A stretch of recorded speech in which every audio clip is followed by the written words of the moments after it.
Can you see it? Yeah, we can see. All right. So what we ended up in the last lecture is a picture like this. And maybe I should remind you once more about how this came about, right? Again, once more,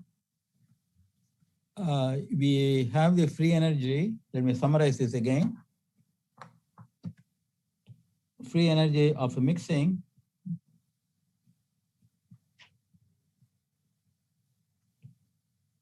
number of chains times logarithm of volume fraction of segments of type 1 plus number of chains of type 2 logarithm of phi 2 plus chi n0 phi 1 times phi 2. This is the general expression.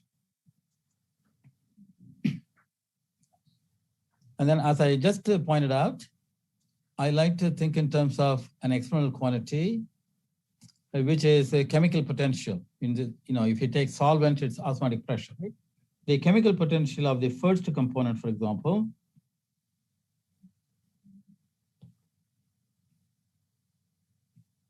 one component. If you take a polymer blend, polymer type 1, polymer type 2, right? So it's a polymer type 1. At the volume fraction of the second component, phi 2, is some number. It could be 0.2, 0.7, what have you, minus chemical potential of the first component when it's a pure. That means the volume fraction of the second component is 0. This means phi 2 is equal to 0.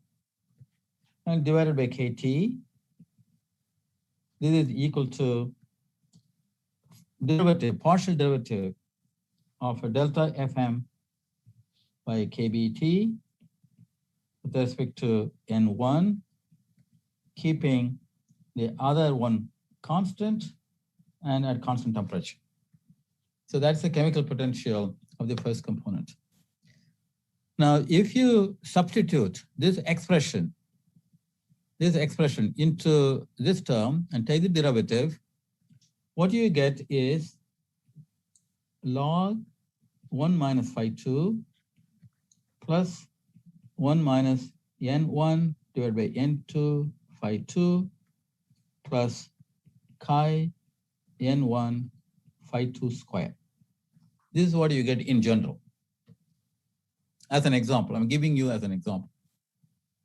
Okay.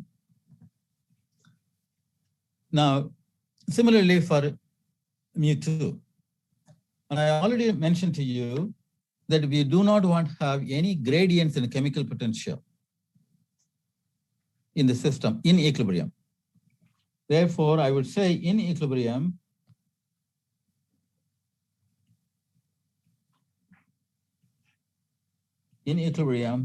mu1 at some composition, right, mu1 is the same everywhere in the system.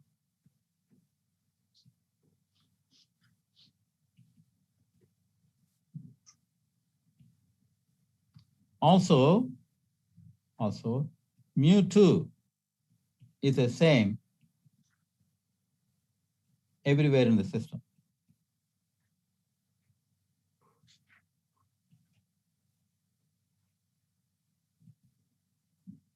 Of course, mu1 is not equal to mu2, right? For that component, it has to be the same everywhere. And mu2 is the same everywhere in the system. So this is a thermodynamic condition. Okay. Now, let's plot this quantity mu1, which comes from here, right? And for convenience, I will plot the osmotic pressure. Osmotic pressure is negative of this quantity. If I do this, we get this result. This is what we talked about in the last lecture.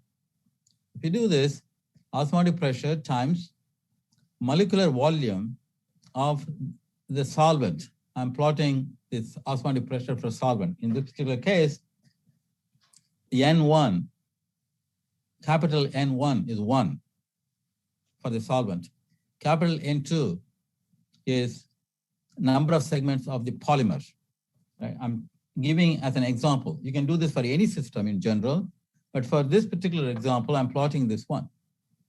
So what I see here is this. For chi half, for this molecular weight, that's number of segments, I see that for every value of phi 2, I have only one value of osmotic pressure. That means it's homogeneous. That means chemical potential, it has only one value. Everywhere it's one, right? It's normal. It's a homogeneous solution. And when I increase the concentration of the polymer, phi 2, when I go from left to right, the pressure goes up, increases. This is correct. This is physically correct, because when you add more and more polymer chains into your solution, the osmotic pressure should go up. So this is what you would expect in a normal solution. But on the other hand, if a chi is larger than half, say something like 0.54, then we get an unusual prediction from Flory-Huggins theory. Not only Flory-Huggins theory, any theory we use, like a Bragg-Williams for small molecular case and even more sophisticated versions of Flory-Huggins theory, you get the following. Indeed, the osmotic pressure increases when you increase the polymer concentration, and then it reaches a point where it begins to decrease with increase in volume fraction of the polymer up to a point, and then it begins to increase again. That means between this point, which is a maximum in the plot of osmotic pressure versus volume fraction, and this red point, end point, which is the minimum in the curve of osmotic pressure with the volume fraction, between this maximum point and the minimum point, this is not allowable. It is not physically allowable. This theory predicts something that is not acceptable in real world. But what that means is between this point and this point, we call this to be, we identify that system is unstable because this cannot happen. So if for some reason I make a solution with this concentration corresponding to that chi value, chi is related to temperature, as you know. Chi is 1 over temperature, right? Times the chemical mismatch parameter. For that system, at that temperature, if I were to make a solution by force to make it here, it will very quickly get out of that state and do something different because that's unstable. The system is completely unstable and it will do something. What it does is undergoes phase separation, right? And then when you look at this one, I told you that there is also a condition that the chemical potential, which phi is chemical potential, the chemical potential has to be the same everywhere. That means this is chemical potential, negative or chemical potential. So at this point, the chemical potential of the component 1 solvent is same as the chemical potential of the component 1 here. So for this volume fraction of polymer and this volume fraction of the polymer, which I write phi 2 prime and phi 2 double prime, chemical potential of number 1, component 1 is the same. But given this picture, this condition will be satisfied between this point and this point too. Okay, the phi 2 prime may be different and phi 2 double prime may be different. Here also the chemical potential are the same. Any horizontal line between this point and the minimum point would satisfy the condition chemical potential of the first component is the same. But at the same time, I must maintain the condition that chemical potential of the second component must be the same throughout. If we do that, out of all these horizontal lines, only one horizontal line satisfies that condition. And that's what I have indicated by this green horizontal line. So there is a unique value of phi 2 prime and phi 2 double prime, which would be allowed. That means they are going to coexist for this value of chi. All right? And between here and here, you will not have any polymer solution. Okay. So now this is what I have indicated for this chi is equal to 0.54. Suppose I go here, chi is equal to 0.54. Then there is a phi 2 prime, which is this number. And there is a phi 2 double prime, which is this number. This number is phi 2 double prime. And the direct point here is this point. A red point here, the minimum is this point. Okay. And I say that between this point and this point, the system is completely unstable. But when I go here between this point and that point, phi 2 prime and that maximum point, and the pressure increases with the concentration of the polymer. When I add the polymer, the pressure increases. That's mechanically allowable, right? It is not violating the increase of pressure with concentration, right? So that's allowable, but it's not thermodynamically stable. It's allowable. Therefore, I call this to be metastable.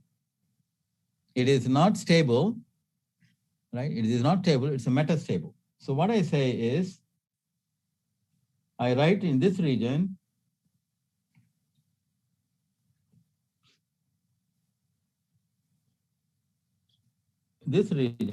I call this to be metastable. Meta-stable.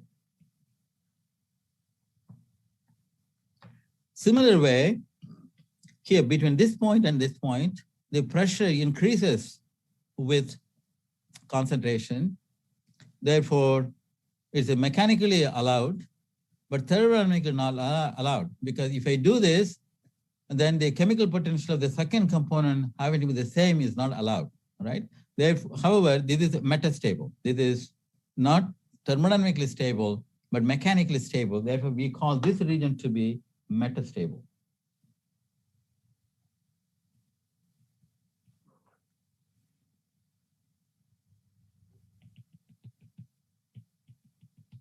This is metastable. Okay, so this is at this chi, 0.54. But on the other hand, if a chi is half, that is, this is 0.54. If chi is equal to half, that is, I'm here. This is chi is equal to half. If chi is equal to half, then there is a homogeneous solution. I make a polymer solution here, no problem. Make a polymer solution here, a higher concentration, no problem. Higher concentration, no problem. So this is what we call homogeneous solution. So the important feature of Flory-Huggins theory and also the Bragg-Williams theory for small molecular cases, they're all of the same family. The merit of this theory is its ability to predict phase separation. So here we have homogeneous phase. When you increase chi above chi critical, then we'll have phase separation. Phase separation means when I take a solution here, for example, suppose I take a homogeneous solution and I lower the temperature, that means I increase chi. Lower the temperature, I increase chi, that means I go here. If I go here, it would not be a homogeneous solution. It will split into two daughter phases.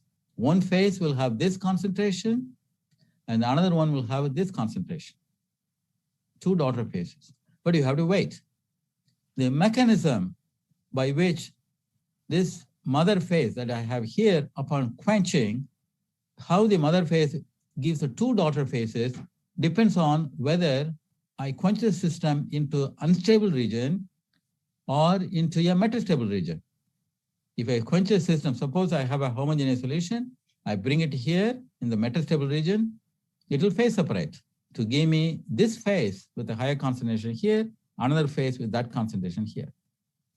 If I quench the system into this condition, into unstable region, it will undergo phase separation to give two daughter phases, and the concentration in one daughter phase is this concentration, phi 2 prime, double prime, and the other daughter phase has concentration phi 2 prime. No, then similarly, suppose I take the solution, quench into this metastable region, it will undergo phase separation again, two daughter phases. One phase will have this concentration phi 2 prime, another phase will have phi 2 double prime. Independent of whether I'm quenching the system into unstable region or metastable region, the final state is the same. Two daughter phases will coexist. Okay, so now the question is, okay, instead of this 0.54, suppose I have 0.538. Okay, then I'll have a coexistence between this phase and this phase. Again, there is an unstable region, there's a metastable region, and metastable region. When I keep on reducing the chi, eventually I'll reach a critical point at which, right, this point and that point will merge together, and that's our critical point. Similarly, this maximum point and this minimum point will merge together, okay, and that's the critical point. And if a chi is smaller than the critical value, then it's a homogeneous phase. Similarly, at this point, at the critical point, phi 2 prime and phi 2 double prime, they will merge together to give me one concentration, and that we call critical concentration. Okay, now we will be subsequently talking about the mechanism of phase separation. So the mechanism by which a solution that is quenched into an unstable state undergoes phase separation to give the daughter phases is called spinodal decomposition. We'll come back to this later on. But if I went to quench the system between the coexistence curve and this particular curve, which is called a spinodal curve, this is the coexistence curve. Why? Because two phases are coexisting. This is a spinodal curve. That's a boundary of instability. It's a boundary of absolute instability, right? Between the coexistence curve, and that curve is called a spinodal curve. Right? Between those two, the mechanism by which the daughter phases are born is nucleation and growth, which we'll talk about. Okay, so let me write down again before you forget. This one is, oops, sorry. This curve is called a spinodal curve.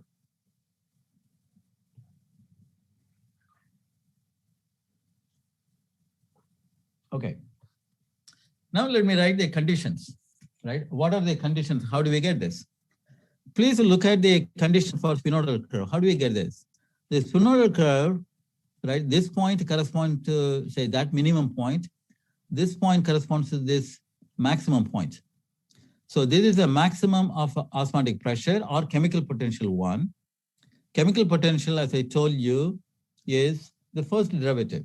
Chemical potential, first derivative of free energy. It's not the same as free energy, right? Chemical potential is the first derivative of the free energy of the system. And this is already a first derivative. Then I'm taking a maximum for that curve. That means at the maximum, the derivative of this is 0. Similarly, this is the minimum. At the minimum, derivative of this function must be 0. But this function is already a first derivative. Therefore, the condition for spinodal curve is the following. D square delta Fm by D square phi 2 square is equal to 0. So this is a condition for spinodal decomposition. Okay, so this condition gives me, how do you construct the spinodal curve? Theoretically, the second derivative of the free energy must be 0. And we'll come back and talk about how that quantity is related in another 10 minutes or so, right? So the condition for spinodal curve is the second derivative of free energy is equal to 0. Okay. How do you get the coexistence curve? And the condition for coexistence curve is same as what I just said. I said mu1 is the same everywhere in the system in equilibrium. Mu2 is the same everywhere in the system. So I write that sentences in English in terms of this equation. I say chemical potential is the first component at volume fraction phi 2 prime must be equal to chemical potential of that component at phi 2 double prime. Similarly, chemical potential of the second component at phi 2 prime is equal to chemical potential of the second component at phi 2 double prime. So this gives me the condition for coexistence curve.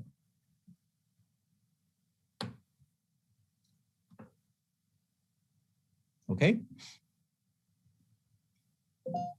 And please notice we constructed this curve, right?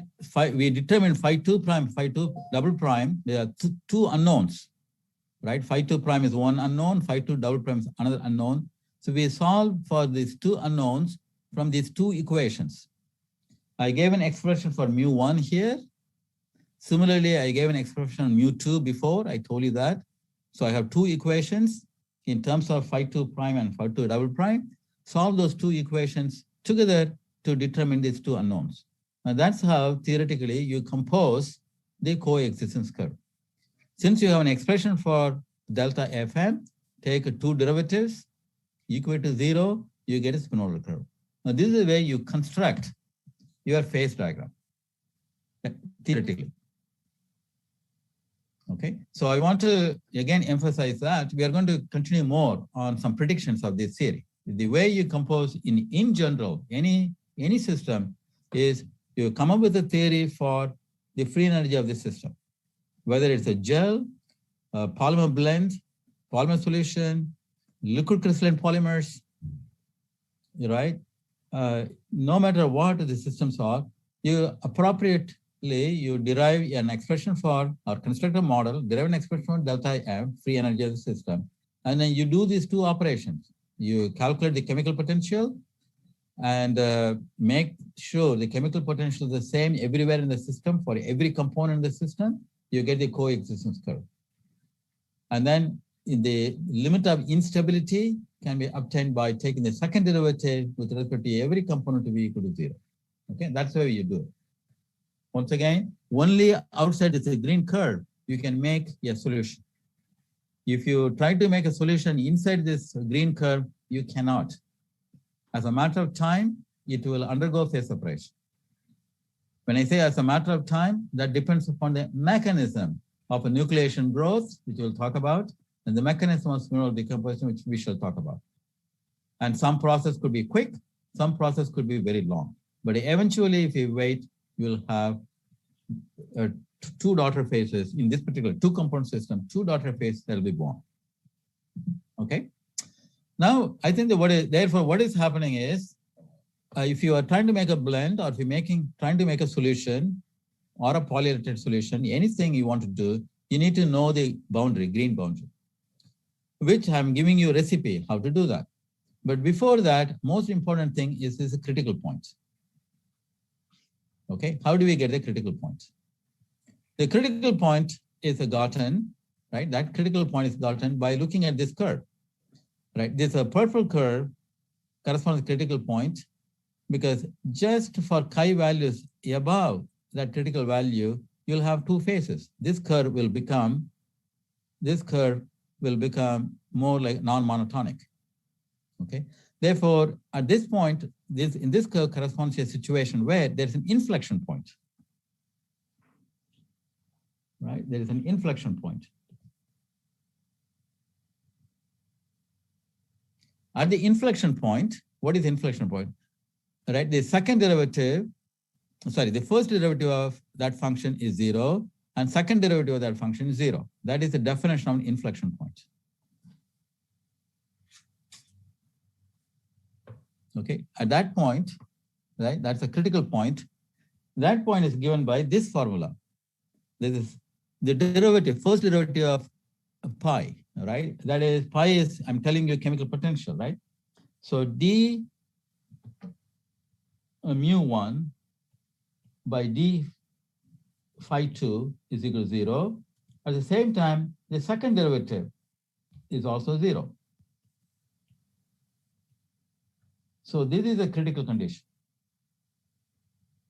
D mu1 by d phi 2, because that point, right, at that point, both the first derivative and second derivative, they are 0. First derivative of this quantity, pi is chemical with a negative sign. If you have 0 multiplied by negative 1, it's still 0, right?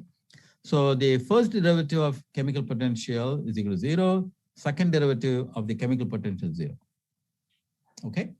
So that gives me that quantity. That gives me that quantity. But again, please notice there are two equations in here. First derivative is 0, that's equation number 1. Second derivative is 0, that's equation number 2. And there are two unknowns, namely chi critical and phi 2 critical. Phi 2 I want to know, chi critical I want to know, and the condition is given by these two equations. Okay, so using this formula, we will be able to get the critical chi and critical phi 2. See, this is a procedure. Since we went through all these things, right, I'm going to demonstrate calculation of chi critical and phi 2 critical right now. Okay, let me do that.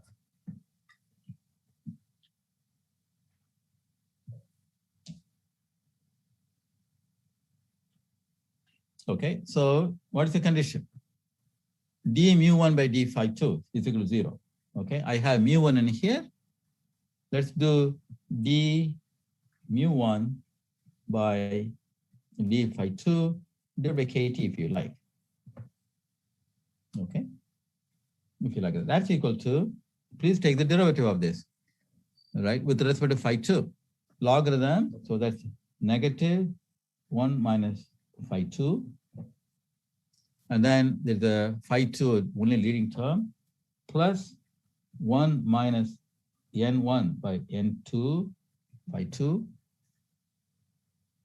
right?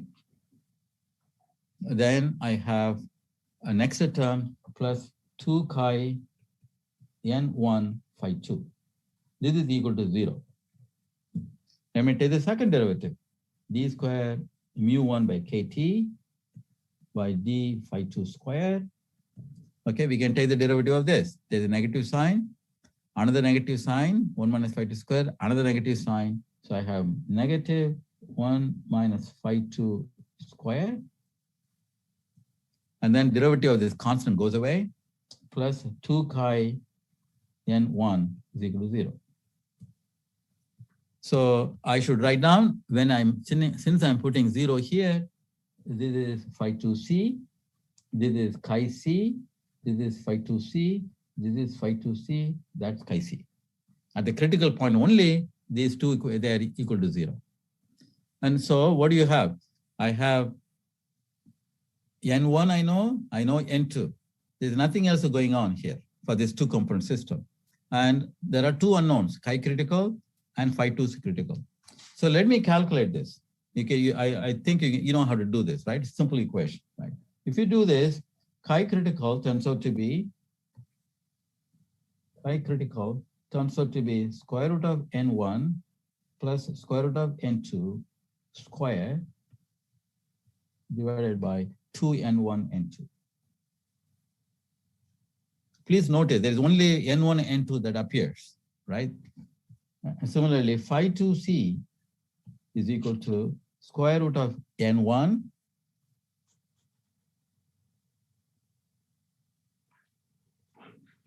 plus square root of n2.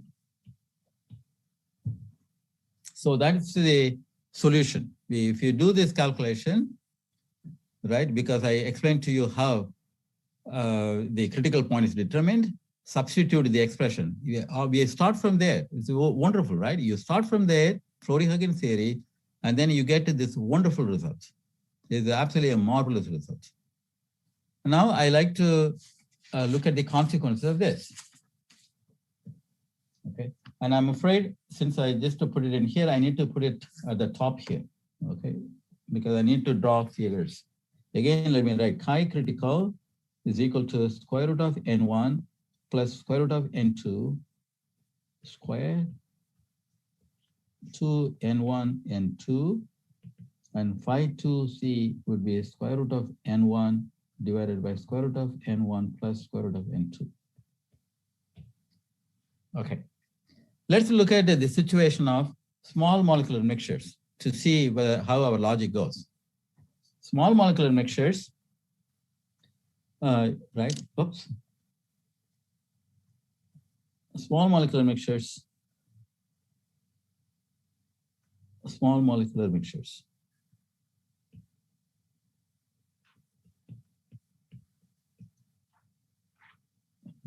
That means n1 is equal to n2 is equal to 1. Okay? Small molecule, let me take that.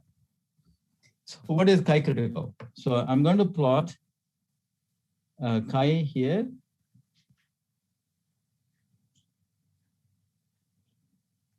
And volume fraction of second component here. Okay.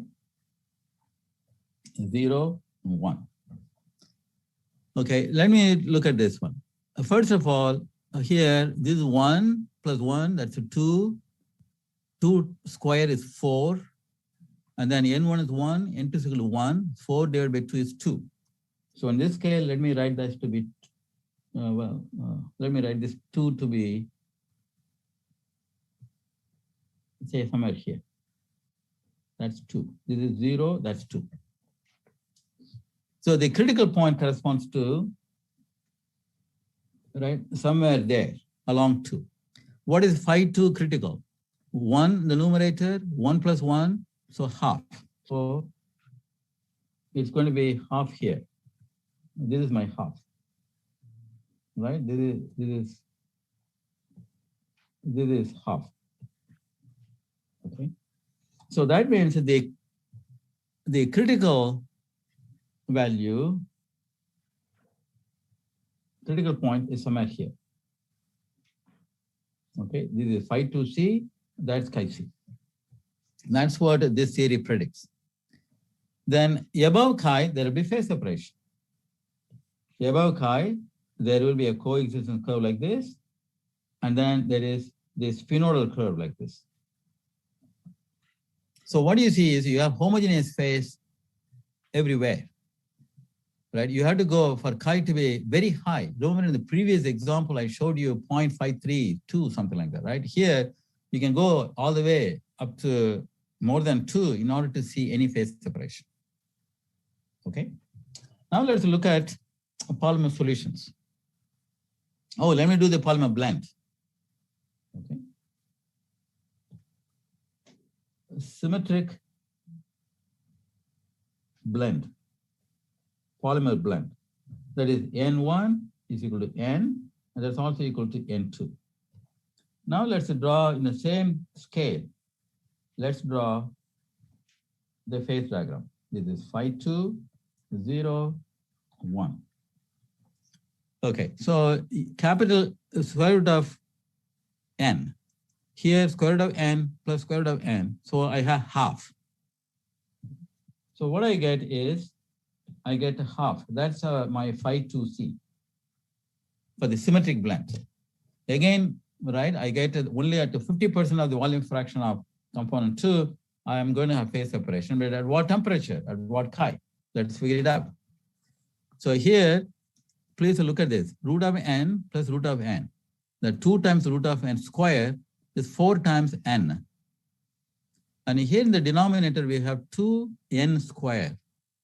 Therefore, the critical chi turns to 2 divided by N. N is very large, right? N is very large number, polymers. N is equal to 1,000.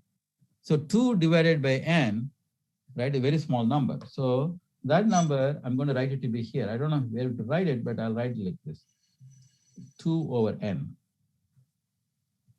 And that's a prediction for this particular case. Chi critical, this is chi. Again, this is chi. Chi critical, where the phi 2c, phi 2 gives me critical point somewhere here. Therefore, my critical point turns out to be somewhere there. And of course, I have the coexistence curve, which will come like this. And then the spinodal curve that will come like that. Okay, this is the no-no. This is no-no. And that is your metastable region, where nucleation growth will take place. Okay. So you immediately see by polymerizing the monomers into long polymer chains, then the phase diagram is shifted dramatically, showing that the polymers do not like to mix that much. Polymers, right? They do not like to mix. All right. Therefore, homogeneous phase is restricted in the case of polymer blend. Now let's look at a polymer solution. For a polymer solution, first component is 1, N1 is equal to 1, N2 is equal to N, let's say. And let's do the calculation again. This is phi 2. This is chi. And you can look at this one, right? Because look, this is 1. Here 1 plus square root of n. N is very large number. Therefore, that's going to be more important than 1. Therefore, phi 2c turns out to be, right, phi 2c for this polymer solution, phi 2c is 1 over square root of n. Okay, and n is a large number. That means that the critical concentration that you see is going to be very small here, phi 2c. This is phi 2c, which is given by this formula. Similarly, you can calculate this is 1 plus square root of n square, and this is 1, this is n. If you work it out, chi critical turns out to be, right, not a surprise, half plus 1 over square root of n plus higher order terms. Now you see the magic number half, chi critical. That means, okay, in the same scale of things, this is 2, that's 2, 1, right? And half would be somewhere here. So chi critical is somewhere going to be here. That's my chi critical. Okay. And again, you'll have the phase diagram, which would look like this. That's a coexistence curve. And then you'll have a spinodal curve like this. So you are able to get phase diagrams for any system that you wish. Right? The phase diagram it comes out in general. So I think the summary is basically right. Summary is, I think we are in a very good situation. The summary is the following. I'm going to stop very soon, right? The summary is the following. In general, we can get the critical point, we can get the coexistence curve, we can get spinodal curve. And we are able to establish cleanly the region of homogeneous phase and the region where the system will undergo phase separation. In addition, we can also establish when spinodal decomposition is a possible mechanism of phase separation and a nucleation growth is a possible mechanism of phase separation. Okay, that is captured by this slide. Okay, I think this is a good place to stop. What do you think?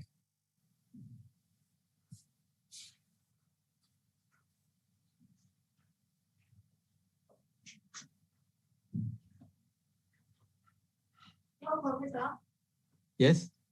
So now we will have 5 minutes break. Correct.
Hello?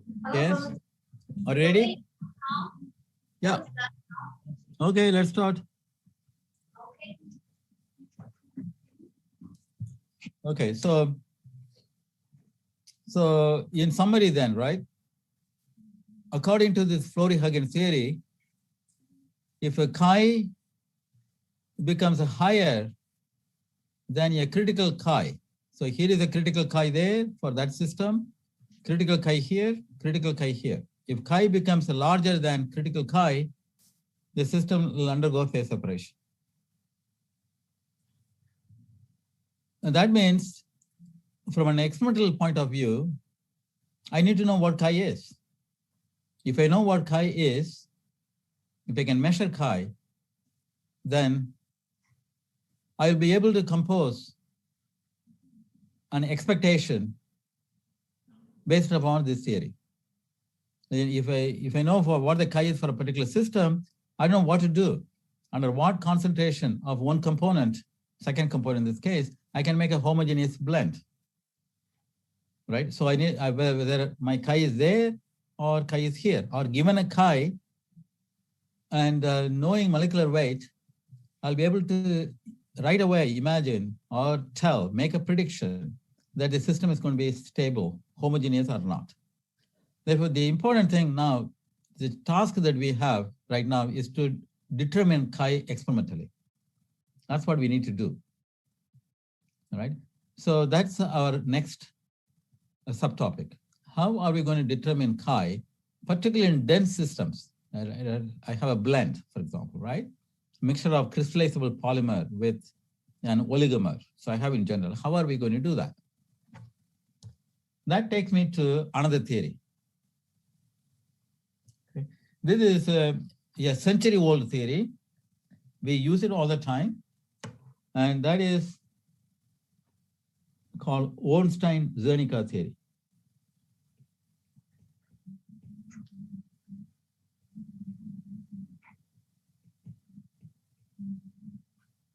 I think, I'm not sure, Zernike, I think I put a C there, I'm not sure. It's Ornstein-Zernike theory. I think there's a C there. In modern times, we will also call to be a simpler version of Landau-Ginzberg theory. We are going to talk about Landau. You will see in modern literature, Landau-Ginzberg theory.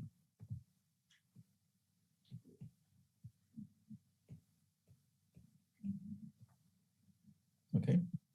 So how do we do this? This turns out to be very general. That is, imagine I have a spatial coordinate like this. Suppose I have spatial coordinate, location, spatial location.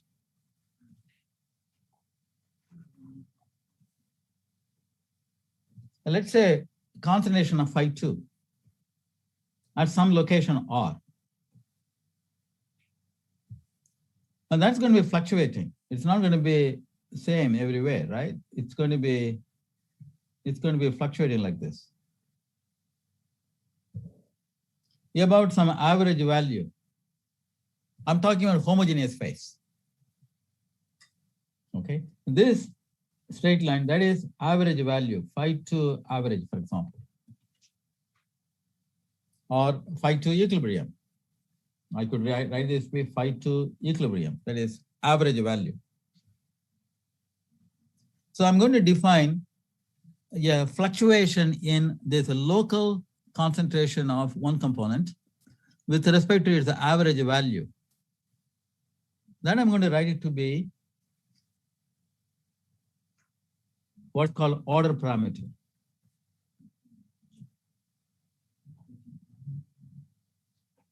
Order parameter. Because when I say order parameter, this concept is very general in all physical systems, like for example, ferromagnetism, where the magnets will order, right?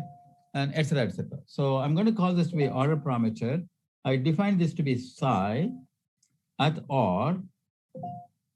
That's equal to, I'm defining this to be phi 2 at that location R minus phi 2 equilibrium. Okay, I'm going to write this to be difference, that the amount that is fluctuating to be psi of R. That is, in other words, that quantity, right? That quantity, that is psi. And as you can see, psi R at that location here is negative. Here in this is positive. It is bigger positive. Here negative small.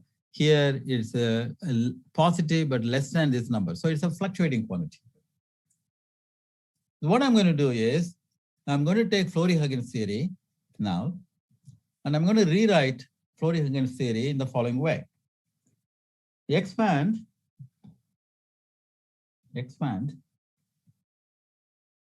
delta Fm divided by N0 kBt.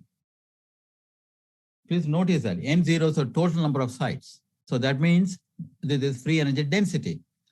Expand delta Fm by N0 kBt as a Taylor series as a Taylor series in psi, the order parameter. That psi is simply, I'm rewriting here. That is a phi 2 minus phi 2e. Average value, which we go in, but now we expand it as a fluctuation. If you do this, you get the following simple expression. This means delta Fm by N0 kBt is equal to integral of three-dimensional space, whole volume, because this is the density divided by volume here. This is the total free energy, and density means volume, right? Therefore, 1 over N0, that corresponds to 1 over volume. Then you can write this to be equal to, let me write a term, A. I want to be consistent with it. No, I'll write a different color. Excuse me.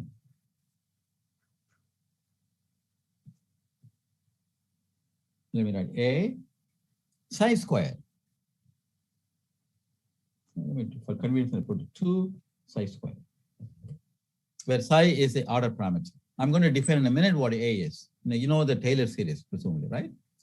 Plus a higher order terms. I'll have psi to the 4, psi to the 6, etc., etc., higher order terms. But the important thing that we need to figure out is the following. Remember, if we want to make an interface, so when I say the concentration is higher at this location, that means that that location, there's an interface between polymer rich phase and polymer poor phase. And here also there's an interface. Everywhere, wherever you can put a gradient in concentration, that means there's an interface between one region where I have higher concentration and another region where you have a lower concentration. Whenever you want to create an interface, it's going to cost free energy. It's going to be expensive. Then I'm going to write to be, right, some cost which is related to interfacial tension. Let me write that to be kappa. Kappa is related to interfacial tension. And I'll also write by factor 2 here, just for convenience. And then the interfacial tension is related to the interface. At the interface, there's a gradient. So I write the gradient of C is the order parameter, gradient of concentration. But whether I make the gradient going up or down, it's going to cost the same energy. Therefore, I'll put this as a square. Okay. Then what I get is this expression. The simplest version is when I do the Taylor series expansion, I will get this term. And what is A?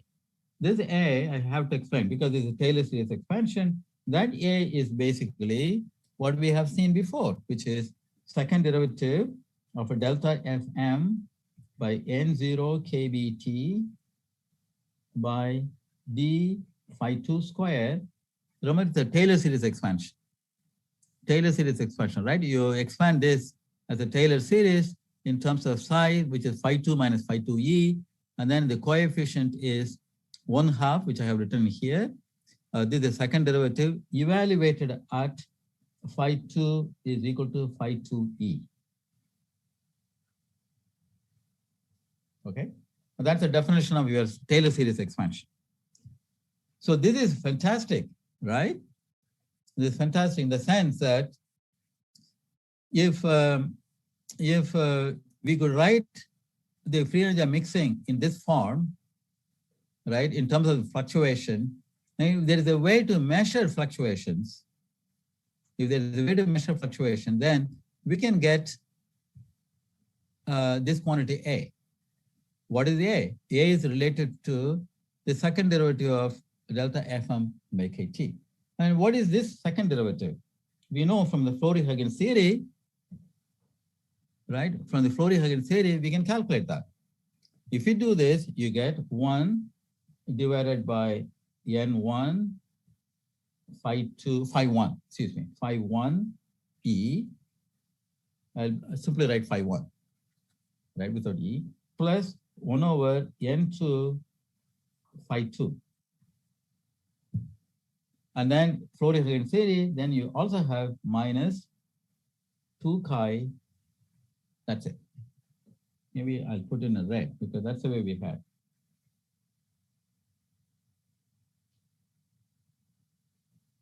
This is a minus 2 chi. The blue terms are coming from entropy of mixing, and then the red term is coming from the enthalpic part. So the A that appears in here is given by this formula. That means if you could measure the fluctuations somehow, if you can measure the fluctuation, then we have a handle on determining chi. Because I know how much material I blended in, what the polymer concentration is of type 1. And therefore, I know how much I put for the second component. And as you know from the zinc plot, when you made synthesis polymers, you know the molecular weight of a component 1, you know the molecular weight of component 2. You know these are blue terms. But if we can measure this, then we get the red term, which is our chi. So we can determine chi parameter. Once we measure chi parameter, then we can compose our phase diagram. Okay, so that's the idea. So how do we go and measure this fluctuation from this equation? Okay, and that's what this Ornstein-Zernike Landau-Ginzberg theory is about. In the literature, people will see, right, without this square gradient term, it's called Landau theory. With the square gradient term, it's called a Landau-Ginzberg theory. And frankly speaking, this was done already by van der Waals more than 100 years ago. Okay, this term was already put into place by van der Waals and later on by Gibbs. But nevertheless, we call this to be Landau-Ginzberg theory, right? And the conclusion I'm going to get from Landau-Ginzberg theory would be Ornstein-Zernike result. Let's do this. What I do then is I go to, how do you measure fluctuations? We went through this before, right? We measure fluctuations and how they get correlated using scattering. That means we go into scattering wave vector space. So I'm going to rewrite this quantity delta Fm by N0 kBt as a Fourier sum, summation over k. Then when you do the Fourier transform of this expression, I'll put a half here. That's why I wanted to put that 1/2. I get this quantity A, right? And then a plus kappa, that quantity that comes out, k squared, psi k squared. Where psi of k, for your notation, psi of k is equal to, oh, sorry, psi of r. Maybe I should write psi of r, much easier.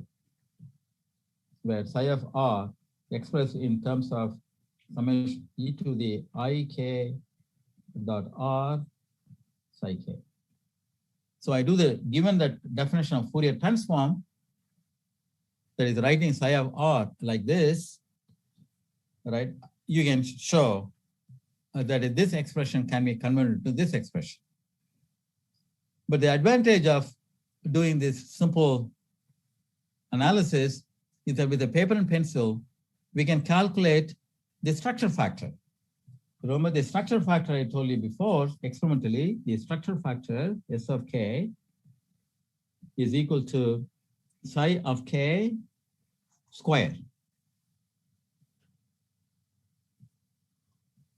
When I say modulus, I write psi of k times psi of minus k, or you could write psi of k squared.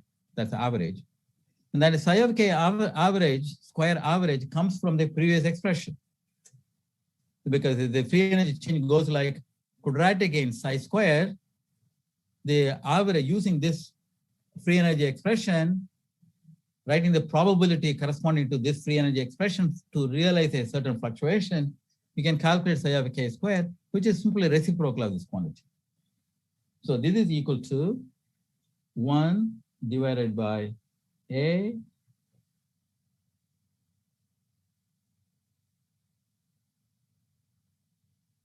plus, right, kappa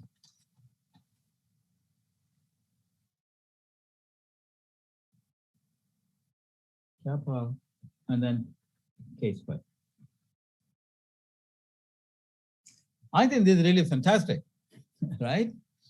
Because if I plot 1 over S of K, which is related to 1 over scattering intensity, right? This is intensity. We went through in the previous lectures. 1 over scattering intensity is proportional 1 over S of K. So that goes like, right? A, how does it go like? I'll write this to be A. Oh, sorry.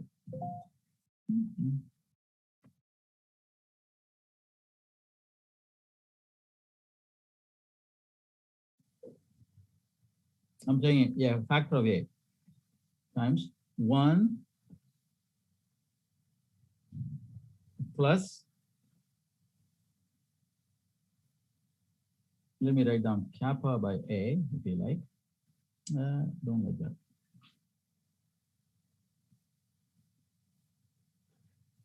A squared.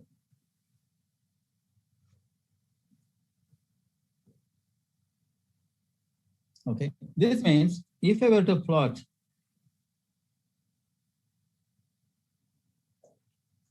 K square, right, for a blend, I'm talking about a blend, right?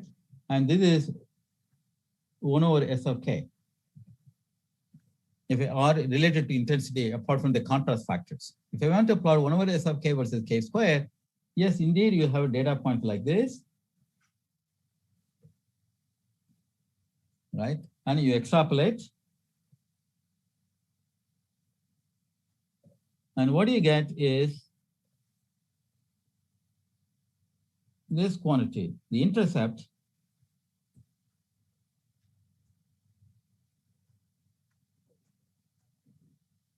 that intercept is A,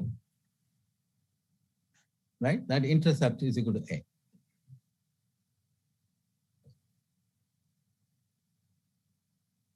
Okay. And what is A? We know that. That A is equal to 1 over N1 phi 1 plus 1 over N2 phi 2 minus 2 chi. We know N1, we know phi 1, we know N2, we know phi 2, then we get chi. Therefore, this gives me the magic quantity that we are always after.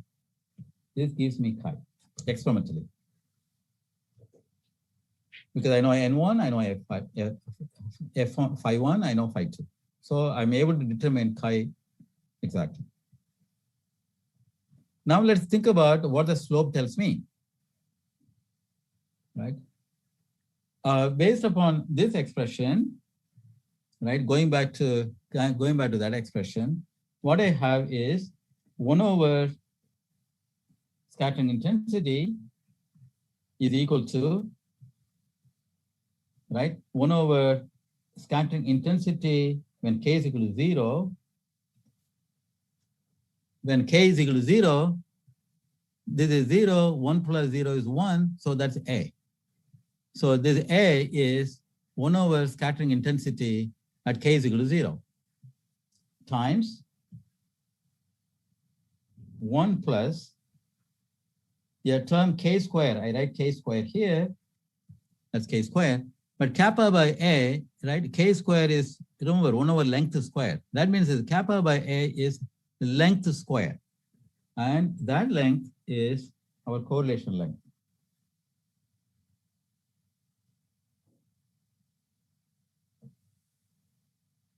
Okay, where the correlation length is defined to be correlation length, that C square is defined to be kappa over A. Okay, so we get very interesting results, right? The scattering intensity 1 over I of K goes like 1 over, so we get two important results. 1 over I of K is equal to 0, scattering intensity, reciprocal of scattering intensity 0 angle, that's equal to A. That's equal to A. And then the correlation length in the system is given by this formula. Correlation length of square goes like kappa over A, or correlation length will go like 1 over square root of A. Okay, so this is called Ornstein-Zernike plot. This whole thing is called Ornstein-Zernike plot.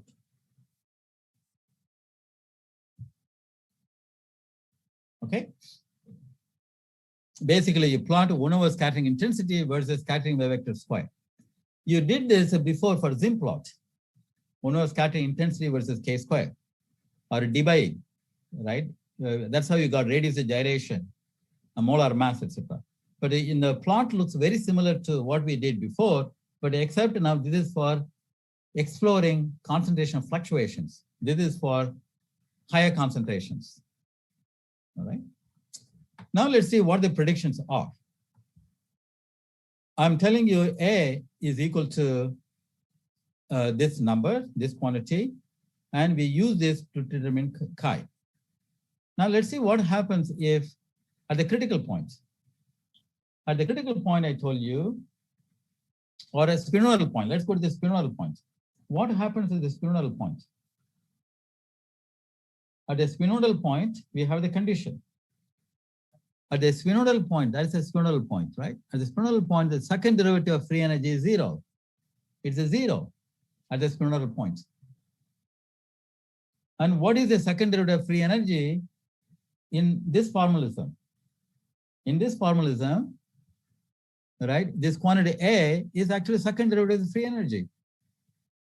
Therefore, the spinodal point, A is equal to 0. And from an experimentalist point of view, where does A appear? A appears as an intercept. That means at the spinodal point, A will become 0. That means the in would be 0 here. So that tells us a methodology to figure out experimentally what the spinodal curve is, because that's a place. Spinodal curve is given by this intercept becoming 0. That means at the spinodal point,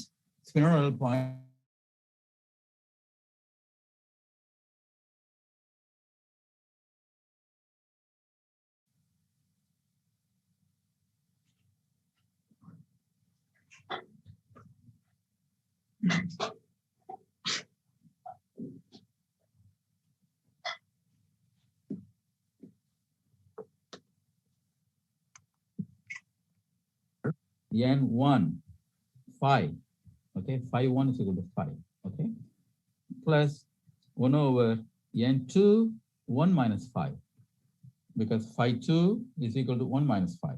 You know that, right? Minus 2 chi spinodal is equal to 0.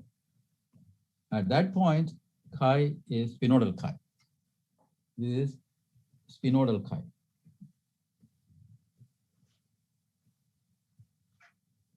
So what I do is I go back to here, I make measurements at different temperatures, right? And therefore I'll be able to get the temperature difference of chi.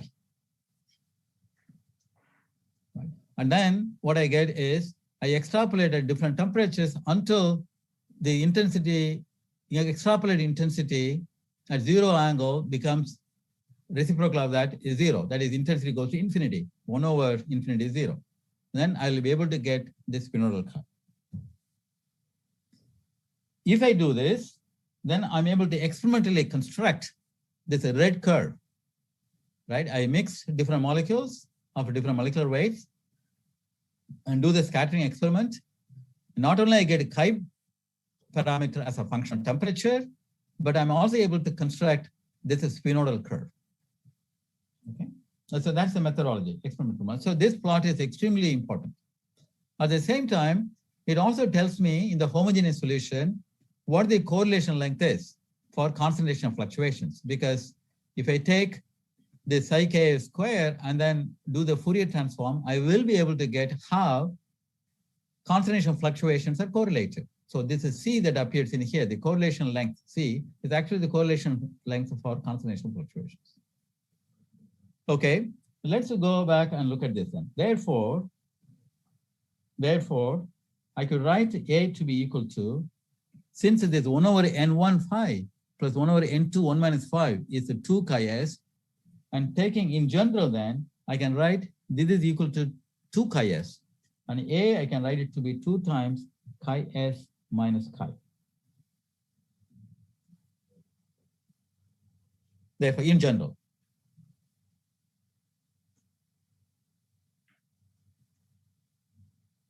Okay.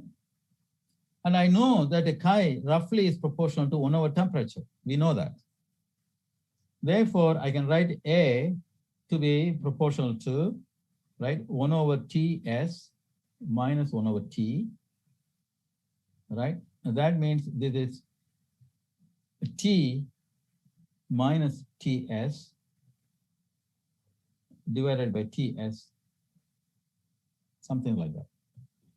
T is similar to temperature, very close to Ts, so in the denominator is more like a Ts. So therefore, A, the quantity A, has something to do with the depth of a temperature between the temperature of your homogeneous phase and the spinodal temperature. Okay, so this is the distance in temperature between the spinodal point and the actual homogeneous phase. So if I have, remember, if you have a situation where I have chi as a function of volume fraction, suppose chi goes like this. Okay, sorry, that's my green curve, right? This is my coexistence curve. And then you have the spinodal curve underneath this.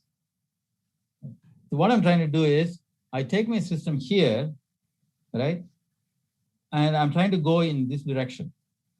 This is equivalent to, chi versus phi is equivalent to temperature versus phi in the following fashion, because chi is a reciprocal of temperature. So therefore, I have a coexistence curve like this, and then a spinodal curve like this. What I'm trying to do is, I'm trying to take my system here in the homogeneous phase at a higher temperature, say somewhere here, and I'm trying to go towards that spinodal point. Ts is a spinodal temperature. So this is spinodal temperature, and this is actual temperature. So I'm trying to look at what happens to fluctuations when I go from here to here. That's what I'm trying to do. Okay. And what I'm trying to say is, if you do this, the scattering intensity, I, okay, k is equal to going to 0 limit, I of k goes like 1 over A. Is equal to 1 over A. That means 1 over A. Now A is this is T minus that Ts. So it goes like 1 divided by T minus the Ts. But this is an important result. See, what you see is the following. When the temperature becomes the spinodal temperature, it becomes 0. When it approaches, it becomes 0 in the denominator. That means 1 over 0 is infinity, a large number. So scattered intensity at k is equal to 0 becomes extremely high. The system becomes turbid. If you do light scattering, you can see, visually you can see when you go to the spinodal temperature. Here there is fine, intensity is fine, right? But when you go to the spinodal temperature, then it diverges. Okay? And this is the prediction of Flory-Huggins theory. Similarly, let's look at the correlation length C. The correlation length C goes like 1 over the square root of A. Right, I showed you. C goes like 1 over square root of A. But A goes like a T minus Ts. So this goes like 1 over T minus Ts power half. So the correlation length also diverges. When you go to temperatures close to the spinodal temperature, psi becomes very large. That means in the beginning, the homogeneous phase, right? In the homogeneous phase, somewhere here, they are correlated, constant fluctuations correlate a tiny bit, but when you go very close to the spinodal temperature, it diverges. with these exponents. These are the predictions of Flory-Huggins theory. Okay. And please remember, the Flory-Huggins theory is a mean field theory, right? Therefore, we are ignoring lots of aspects about the chain connectivity, etc. Right? But nevertheless, right, this is a qualitatively right picture, and people observe this all the time. Static intensity becomes very large when you approach the critical point or spinodal temperature. Similarly, the correlation length diverges when the temperature becomes critical temperature or spinodal temperature. Okay. In general, this phenomenon is very general. In general, people can show for all kinds of systems, I, k is equal to 0, goes like 1 over t minus tc or ts, power gamma, the critical exponent gamma. Here, gamma is equal to 1 for our case. Similarly, the correlation length goes like 1 over t minus the t or spinodal temperature, power nu. Here, nu turns out to be half for our Flory-Huggins system. But if you're extremely close to the spinodal temperature or critical point, then it turns out, even for polymer mixtures, it turns out T is equal, the nu is equal to 0.63 and gamma is equal to 1.26. Very close to the critical point. You get a deviation from this mean field results. For all practical purposes, this is the way the results turn out to be. Unless you go extremely close to the critical point, then you have different critical exponents, right? So there will be a crossover from mean field to the correlated region. The fluctuations are strongly correlated. So you have to worry about terms like higher order terms. You cannot stop only at the quadratic term in psi. You need to take the fourth derivative, sixth derivative, etc., etc. If you do those things and do renormalization group theory, very advanced theoretical techniques, then you can make a prediction that that these are the numbers, and that's what is found out to be true in experiments. Okay, so let me reflect on what I just said. I said a lot of details in here, but there are two important things I want you to remember. The first thing is this picture. How to compose phase diagram, right? Given a free energy expression, you can get the coexistence curve by making sure the chemical potential of each component is the same and throughout the system. You get the spinodal curve by taking the second derivative of the free energy with respect to the order parameter or concentration of one component to be 0. The critical point is gotten by taking the second derivative of free energy. Mu1 is already first derivative, right? But here, first derivative of the chemical potential is 0, second derivative of the chemical potential is 0. Use that condition, you get the critical points. Once we have this, we know the region of metastability, we know the region of instability, which is going to be extremely important in our further discussions later on. So this is story number 1. Story number 2 is, how do I determine this experimentally? How do I determine spinodal curve experimentally? How do I determine chi parameter?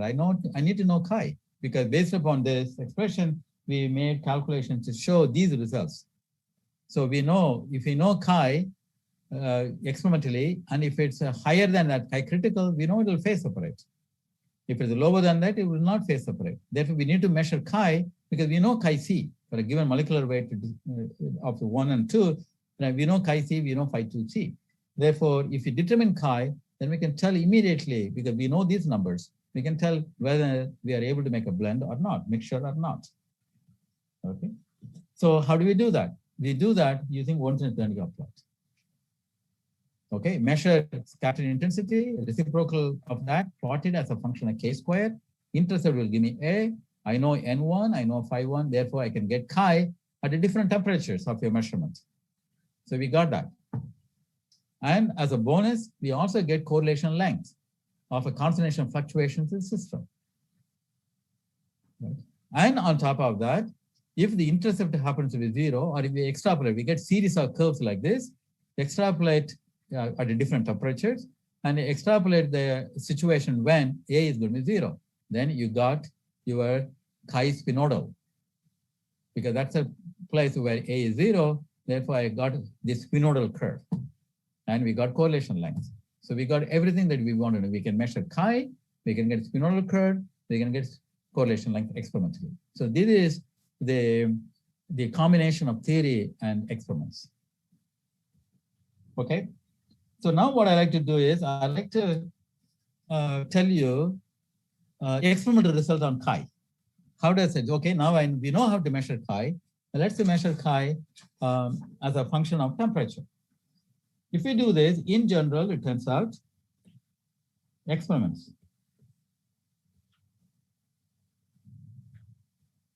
Experimental chi. I know how we measured. And that seems to be in general of this form, A, not the previous A. This is different number, A plus parameter, B divided by T plus C divided by T squared. Empirically, this is empirical. Depending upon particular system, suppose you have polymer blends, you one particular pair, A will have some value, B will have some other value, C will have some other value, right? Some unique values. So since we know chi, now we can predict the phase diagrams. Okay. Suppose, imagine a situation where chi goes like this. Chi as a function of temperature, 1 over temperature. Chi as 1 over temperature, because 1 over temperature is the one we saw from Flory-Huggins theory. Chi is going to be 1 over Z times 1 over temperature times chemical mismatch. So typically, chi is not flat. Okay. Instead, it will look like this. So what does that mean? You know that if chi is greater than chi critical, there will be phase separation. So this means if I plot the temperature versus volume fraction of some component phi 2, what kind of phase diagram I will get? Remember, chi is very large at a low temperature. Temperature 1 over T here. When T is small, 1 over T is very large. So for low temperature, chi is large. When chi is large, it will phase separate. So what I will get is, I'll get a curve like this.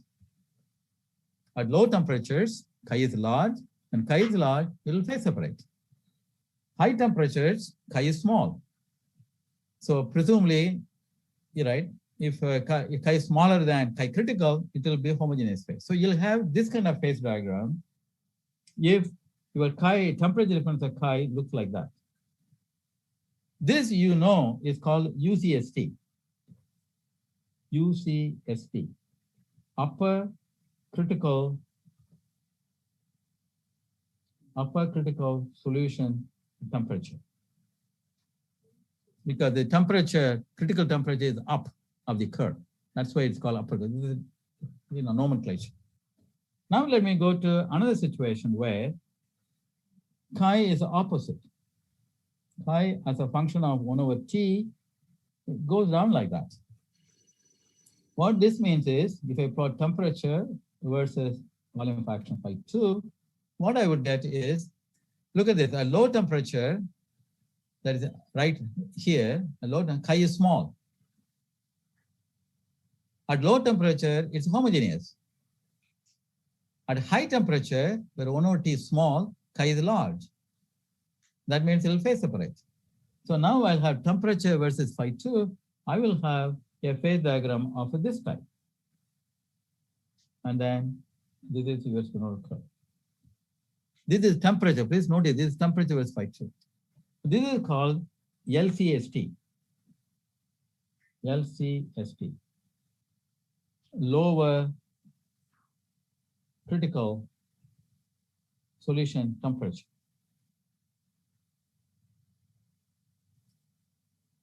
But you can have almost anything that you want, right? You can have, suppose, depending upon A, B, and C, depending upon a particular blend. Suppose I have a situation where chi as a function of 1 over temperature is, let's say, like this. That is, your A, B, and C correspond to, in a way, it's like this. That means at the low temperature, T is small, low temperature, that means I'm here, chi is large. So it will phase separate. If high temperature, chi is large, it will phase separate. But for intermediate situations, the chi is less than, say, critical chi, then it will not phase separate. So this will give me a phase diagram, which would be like this. At a low temperature, this is, again, excuse me, this is a temperature again. Temperature versus phi2. At a low temperature, at low temperature, it will phase separate. So it will go like this. At a high temperature, it will also phase separate. It will go like that. And of course, you'll have small comes there, small comes there. So you can have both UCST and LCST, depending upon the coefficients. Let me give one more example, and then I'll stop my discussion. One more example is, suppose I take chi, oops, sorry.